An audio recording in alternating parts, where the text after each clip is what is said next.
រឿងដែលហុំកន្លងបងព្រមខំទាំងអង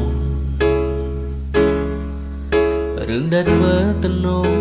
គឺជាកំហុងដែលស្នេហ៍រួមកំផែងវណ្ណៈបងអង្យើងទាំងទ្វេនោះក៏ជាហេតុផលមួយដែលអូនឃ្លាតទៅចង់ធ្វើមនុស្សប្រពៃដែលមានវ័យអអូ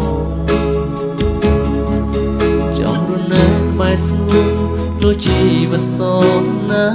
បើចង់សុំឲ្យអូនយល់ការពិតថាចិនរៀមរែងមកសាពេលយើងចែកផ្លូវទាំងបេះដូងក្តៅឈឺផ្សាអូនតងបានទេបើសុំផ្ដាំស្នេហ៍ជាថ្លៃ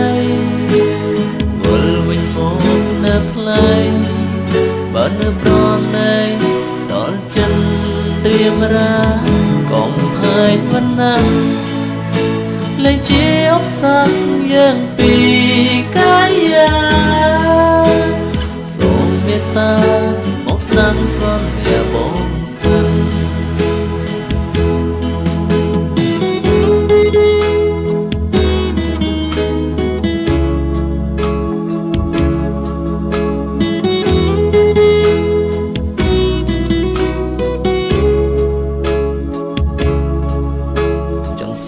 ឲ្យអូនយល់ការពិត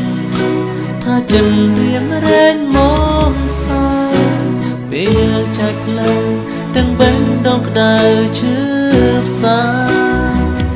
អូនតងបានទេ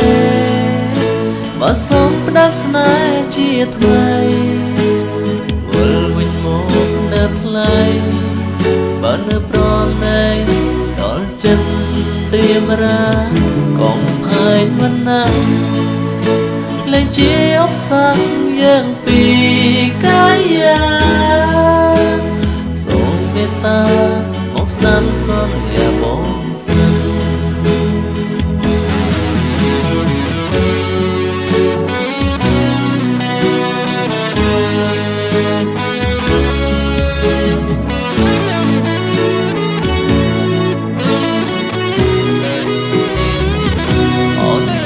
បានទេ